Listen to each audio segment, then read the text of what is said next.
Guys, gals, and non-binary pals, and welcome to the SPL Waiting Room, your one-stop shop for all things SPL, as we break down everything so far that has happened in Phase 2, or maybe just a little bit of that, because that's kind of a lot to cover. And then, of course, we'll take a look at the week ahead. But, of course, right now, the topic that is on everyone's mind a little bit later is the fact that we have a mystery jungler again for the Titans that's going to be jumping in, and we'll get to actually get a great look at how they play later today, as well as some of the meta shifts that we've seen. Some people are happy about what they've been seeing lately. Some people maybe not so much. So we'll figure out how exactly things are going to shake down over the next couple of weeks. But of course, first, we've got to talk about the big topic that's on my mind, and that is what happened last week. And there's a lot of fun things to talk about. You know, Layers is able to come through, go 2-0 after having an unsuccessful run with the Scarabs.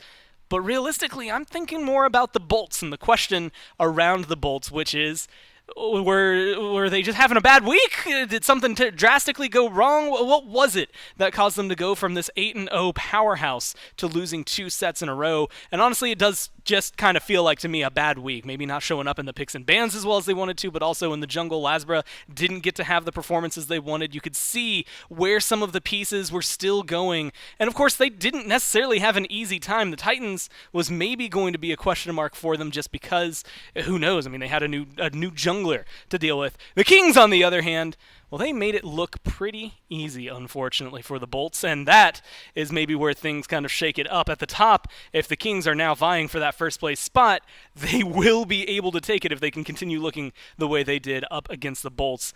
I don't think that's the last of the Bolts that we're going to be seeing here, and as you can see through a lot of these, they haven't lost any of their control or any of the success. Well, I guess yes, some of the success by nature of they were undefeated, now they're defeated, but they're still hanging up there at the very top. And so we'll see how they're going to be able to bounce back. Of course, here were the interesting mid builds, which is going to be a perfect pivot into some of the conversation that we're going to be having today, because one of the things that we have been looking at, also, by the way, if you're looking at these sick graphics, at Blues Ultra on Twitter, on Reddit, on Instagram, anywhere you want to go forward with that, you can find those graphics. Also has a sick spreadsheet that I use all the time. But the next topic that we're going to be covering is these meta gods. You saw the mid builds, the solo builds, and of course, some of the solo laners that have been coming through have been healers. And so I got Dave and Myflin right here to help me talk. And thank God you got us, Gore. I need it. I really do. Did you hear me? I was burying myself just a second ago.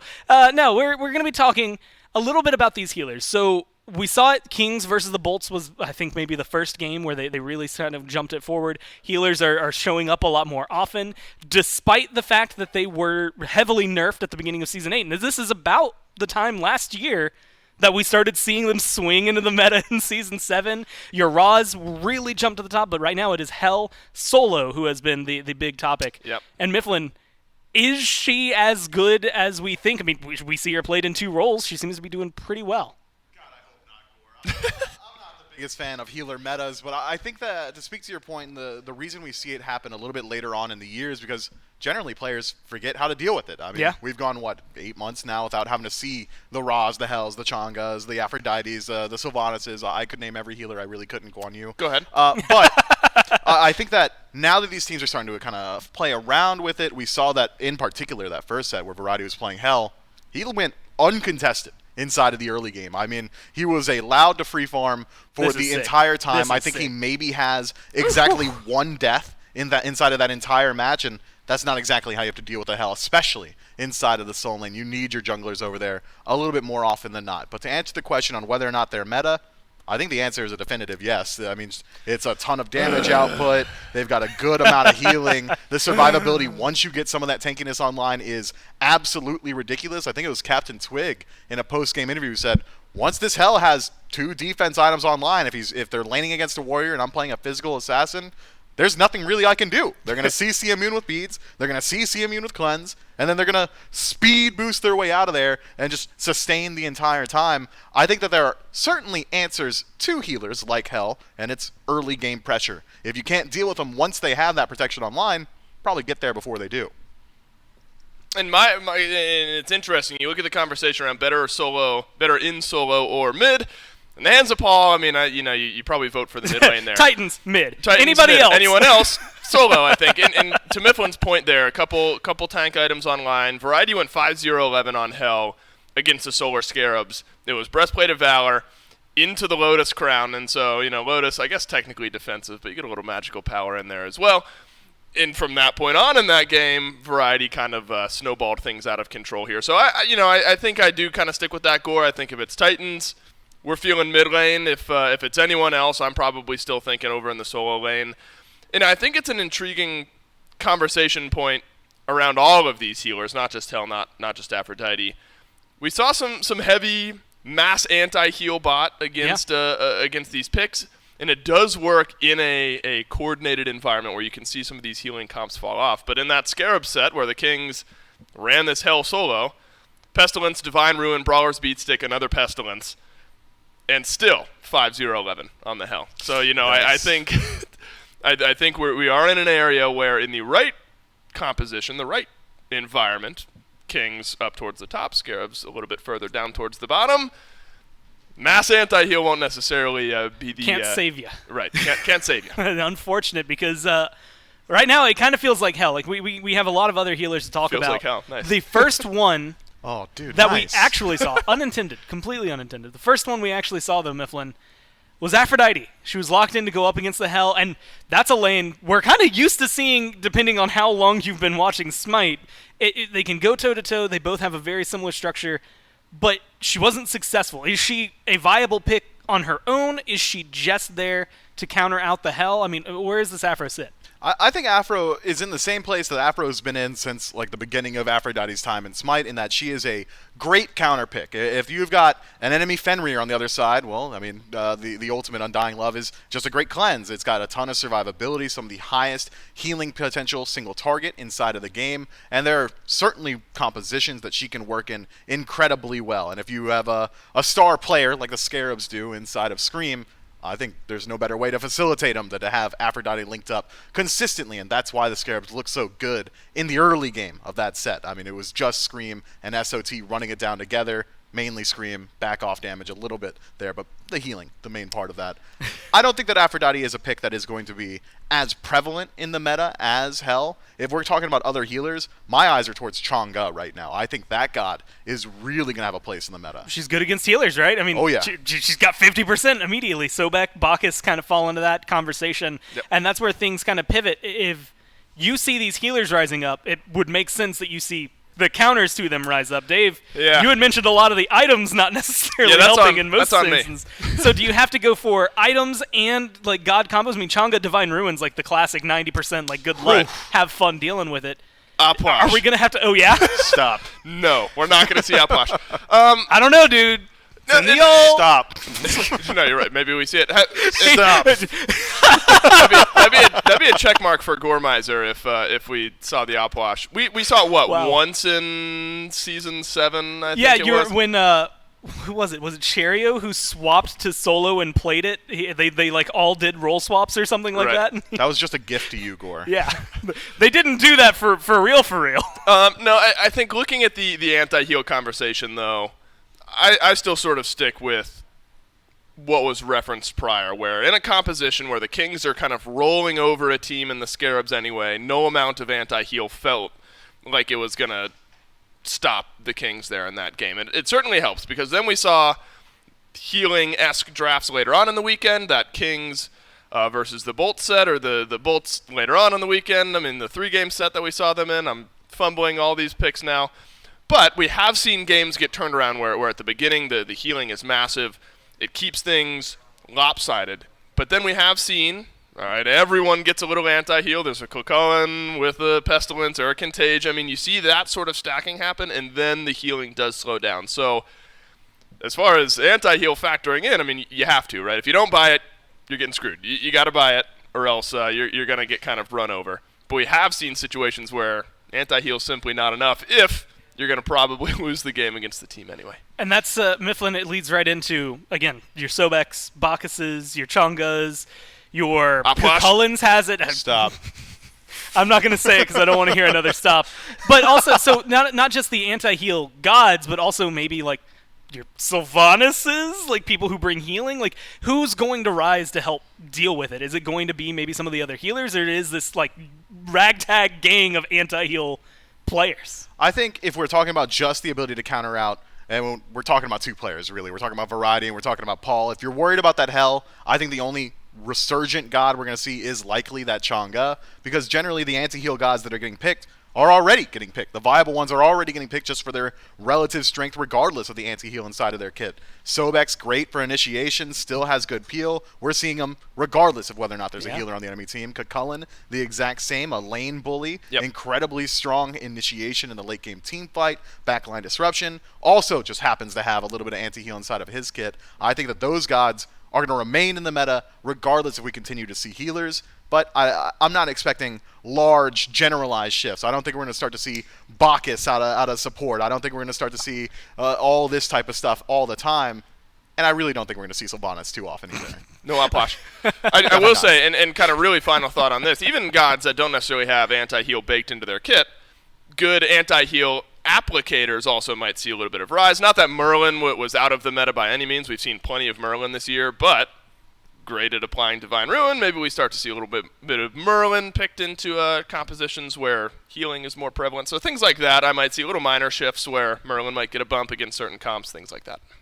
It'll be fun to see how this weekend shakes out, because either every team's going to be locking in Hell. I think this Bolt Scarabs match might dictate some of that, or is it going to stick to just, like you said, Variety and Paul with just the Kings and the Titans? We can separate it and only have to watch 4 sets of that a week. I guess that's still half of them. Either way, it'll make things very interesting, unless they play each other, and then it's only 3 sets a week, because that takes down one of them. Either way, it'll be fun to keep your eyes on the picks and bans, and I'll, of course, keep my eyes on them throughout the weeks. Morgan Le Fay, as just a random fun fact, picked 12 times last week, only had a 33% win rate. So someone's got to take that place, apparently, because she has not been successful. And, of course, that is all we have for the healers as of right now. We can go ahead instead to Fact Seat Gaming. Talk about just the various and sundry numbers that I found. Originally, this was all picks and bans based, and then I said no and deleted all my questions. Oh, no. And so we move forward instead Good, I'm better to at these look random at ones.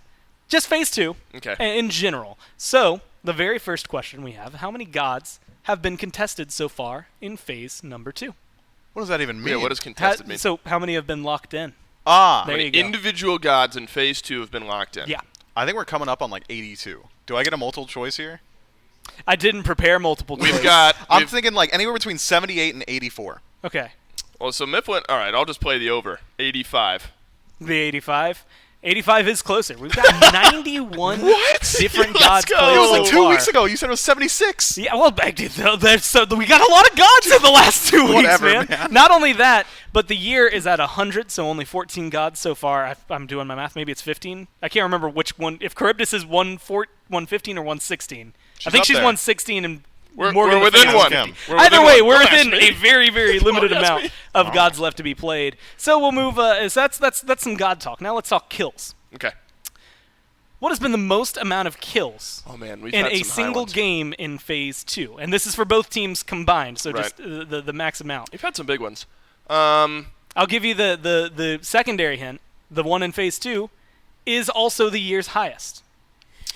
I think 46. I'll go north of that. If we're doing just Jeopardy rules or whatever, I would say 47. But Price is Right rules. Thanks, production. But I'm going to go ahead and give a real guess, 68. Okay. What Jeopardy? You find Shut somewhere up. in the middle, definitely a little closer to Dave. It What? is 51 kills. I don't know. It is Let's go. You Come said I'm on. going to go north of that, and I'm like, he's going to say 52 and nail it or No, something. I'm cheering. I got it wrong. Yeah, you suck. Yeah, you're It's both closer to wrong. me. Chat, you're correct. I'll Was give he you the actually point. closer? Did you do the math on that? What did he say? He said I said 46, 46, right? so I that's said 42. 5 versus versus 62, which is 11. 11. There's the math for you. All right, cool. Next question. All right, so it's 51. That was the Kings versus Warriors I'm getting this there one. in Week 5. Yep. It was game number 2, so if you want to go watch that, there you go. It's something to watch for this year. Of course, not today, but wait until after SBL. There's the pro tip. So we'll move, kills now to shortest games. We were talking about this, I think, Ooh, a lot last week, I believe it was, that it came up. What is the shortest game so far this phase? And think- bonus points if you know the one for this year. I think one has gone sub 20. I think 1902, and it was I got this. Yeah, go ahead and say your wrong answer. yeah 1902. I'm going to say it's Dragons versus Valkyries, Yeah. 18 minutes, 50 some odd seconds. And you're saying year or phase 2? phase Well, I remember year. Phase 2, Phase I remember year. they beat their own They beat this speed record, right? In phase 2. So I It's think you're right, it also was Drag's Dragon's Valks. Valks at like 19. Oh, but I don't something. know about the year. That was just Phase 2. No, it was 20 something. It was like 20. I don't know. minus 1902, Gore is my guess. 1902. So this is man. I don't know how is I a would harder score one to- this. It is. But we're both Valks Dragons, so Myf had that right. But I He think didn't say Dave, that. you weren't necessarily off on that. Didn't say Phase that. 2 was 19 minutes 15 seconds. So Dave, you were about 13 off of that. Year. I was also 1 Dragons. second hold on. off. Year. Also Dragons. You said yeah, 1847. 1847. Oh, okay. I said Yeah, for the 1848, year. I think. Yes, you did for the We year. said Phase 2. I win the Phase 2. You win the year. There you go. But I said the team and you Hey, didn't. wait, so Dave. I get, but I knew it I was get them. hold one on, more wait. point. I can, You Myf, just- I can win just this talk conversation louder. for you. Who matters at the end of the year? The Phase 2 winner or the World Championship? See? Yeah, but we're in Phase 2 right now. We're asking questions about Answer the question. the World Championship. All right. All right, we got the bonus fact. I was told that this one might be like longest kills in a row, yeah, with no deaths. Because we had asked about Ooh. deaths, and it was 65. I messaged and said, so what about kills? And I was told I was not allowed to know this information because we were using longest it right here. multi-game kill streak. So it's a player who's gotten a kill without dying in Yes. a certain amount of games. I know the player. It's going to be adapting, right? Oh, no. I was going to say in Yaman. In all of Oh, the it's SPL. probably, it might be Yaman. I think it's Yaman, and I think we're talking 32 kills. Yaman, 32 kills. I think we're going by games here, though. Longest Yeah, that's what I'm saying. I don't know. It's 31 kills. Also Yaman? Also, yeah. I'm going to say 44. And I don't have a player. I'm going to say adapting just to be different. So we'll be cool. It's got to be one of those. Whoa! But it was 44. Let's go, baby! Nice. Half Nice. a point. What a lucky, Not bad. lucky number. Nice. Hey, cool. So I got the number right. Shinto's popping off, dude. Good You know, for I should have Shinto. thought about it. He's the safest mid laner in the world. What I a guess. good front line for the Leviathans. Not bad there, All right, Glenn. so we can Not go bad. ahead and move forward to the announcement that is the jungler now for the Titans, who is going to be playing in. So last week it was Layers. Hey, guess what? Layers did really well. Layers has moved to the coaching spot as of this week, which I think in this purpose is also the sub spot that we can look at it in the event that this next player doesn't necessarily work out. It is going to be Cyno jumping from the SCC back up into the SPL. They used Layers last week just to kind of give that, I think, weak buffer for Cyno to come through. It's getting a little It is chilly chilly. in here, according to Myflin. God, it's so cold. And that, yeah, I mean, Myflin, I'll go to you immediately. This opens up some wild jungle picks, man. Yeah, Cyno's the GOAT. He's been playing ESET jungle in the SCC. I don't know that we'll see that, but he has No. been doing it. No, I think we're going to see, if anything, for Cyno flavor, maybe the Najah gets locked in, but I think he's very capable as well of playing those meta picks. But having the experience of playing against Cyno so much and having the experience of being on the receiving end of his comms, this guy is an energetic player. He has one thing on his mind at all times, and it's the W, and he is a great shot caller. I think that he's going to fit into this Titans team composition incredibly well, but he's got big shoes to fill. I mean, Layers has a great performance last week. I think that maybe weighs a little bit here on Cyno's mind, thinking, okay, well, if I'm not living up to those standards, Layers is still here. He's still in that coach slot. Maybe he just takes my spot. Like, David, it almost feels like you're, like, Layers came in and had a great interview, Yeah, right. and you got to watch the interview, and Cyno's got to come in and top that performance. Yeah, it'll be interesting watching how Layers, I don't know, performs, I guess, in this coach spot. I mean, a lot of that is behind the scenes, so we're not going to get to see a real front row viewing of how that is. I imagine there's going to be just a lot of theory crafting going on between Layers, Cyno, and the rest of the team. And really, who knows, right? Because coaching spot up to this point was vacant. Now Layers is in that spot. If this type of dynamic works out, where Cyno, a little bit more tried and true. Remember, Cyno effectively did this, but with a much worse off team in Obey last year. Now jumps here into the Titans, maybe offers them a little bit more shot calling on a more consistent basis. Who knows how that'll all work out with, we know that Cyclone Spin likes to shot call, Aurora does as well, so that dynamic is going to shift, and maybe Coach Layers for this week is able to help smooth over some of the transitioning pains that can happen with something like that. Well, and the biggest conversation, at least for last week, was having someone that was a steady jungler in the role. Now you get a more historied jungler in the role, even at that. And so no matter what, it just feels like they're taking steps in the right direction, Absolutely. which makes things a lot more interesting as we look at week number 7. So week number 7, I mean, immediately Bolts Scarabs. That's, I think, going to be interesting just to see if the Bolts will bounce back after a pretty rough week. But also, we get to see Cyno in action today with the Titans going up against the Leviathans, and Wow. that's a really important set. It ends up becoming a really interesting matchup after what we saw the Titans do last weekend, where they had the 2-0 weekend, they beat the Bolts, they look great, and so now things get really interesting. How, quote, back is this Titans team? They're 5-5, middle of the pack, a chance to tie the Leviathans if they end up getting a win here in this matchup. Very intrigued by the Titans versus Leviathans matchup. That's going to tell us a lot about both teams here, how Cyno is able to leverage some of that shot calling into maybe a win, or if the Leviathans will just run them over. But you can see, based on the standings, there's some teams hanging at the bottom. They're 1-9, Scarabs, Valks, Yep. Myflin. I'm going to frame this, and Are you going to ask me about the I'm Scarabs, Valks? gonna ask you this because we have to turn our eyes Yeah, I got the towards. easy one. Look, you had to play good cop with me. You're gonna have to do it Just again. keep doing it. We did the math. If the Oni Warriors lose, I believe, every set, and I think it has to be 2-0. Do they have any sets against the Scarabs or the Valks? I can't remember that off the top of my head. I'm gonna say probably. The Oni Warriors played the Solar Scarabs on the 21st. So the Scarabs Nice. will have to win that Okay. 2-0. So the Warriors need to lose everything, I believe, 2-0 or 0-2, and the Scarabs and the Valks have to win everything 2-0. Can it's either not gonna of happen. these teams? Well, No. Okay, Myflin. So can either of these teams do it to make it to playoffs? Wait, and to be clear, and I want to clarify he's this bailing before me out. Myflin goes, it has to be 2-0. So even Yes. if the Oni Warriors It has to be lose, 2-0. even if I the think- Warriors lose 2-1, they I still go believe- through. I think if it's 2-1. I think I And the had the Valkyries numbers at have one to point. win everything I believe 2-0. the plus minus for the Scarabs. Actually, I think it's for maybe the Valkyries. One of the two is one ahead of the other. So if the Warriors lose a lot, they're Let's the ones clarify. that get bumped out. I don't even know if we have to get that granular. We're saying that the Scarabs and the Valkyries have to win every single remaining set Yes. to get into the playoffs. And then only No. one of them could. Okay. Well, Dude, I've dodged this Myth? question Go so ahead. deftly up until this point.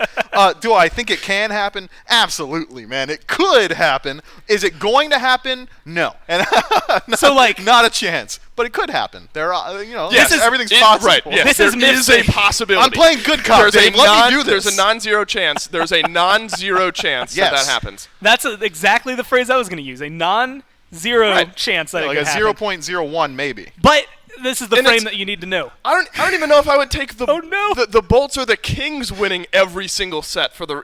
I'm saying it's so hard to win every Well, set. it's only 2 more weeks, right? Yeah. Even still, you're playing what 6 They're of the 8 clearly opponents in the overdue league. for some wins, Dave. All right.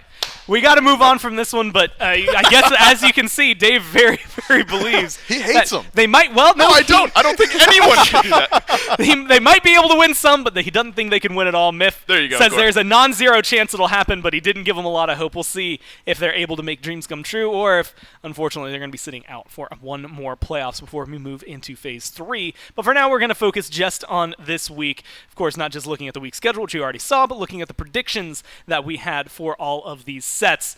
I can't remember what I voted.